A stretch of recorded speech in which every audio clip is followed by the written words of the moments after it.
Euroopa Liidu piires sooritatud e-ostu üheks oluliseks eripäraks on see, et tarbijal on õigus 14 päeva jooksul ostetud kaubast loobuda ning kogu tasutud raha tagasi saada.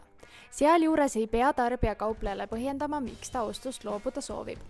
Lepingust taganemise tähtaeg ehk 14 päeva hakkab jooksma hetkest, mil tarbija saab kauba kätte.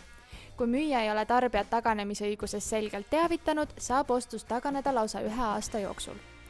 Taganemise korral peab kaupleja kauba ostuhinna ja saatmiskulud tagastama 14 päeva jooksul.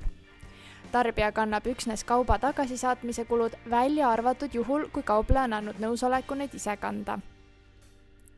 14-päevase taganemisõiguse eelduseks on, et kaup on kasutamata ja kandmata ning seda saab uuesti müüa.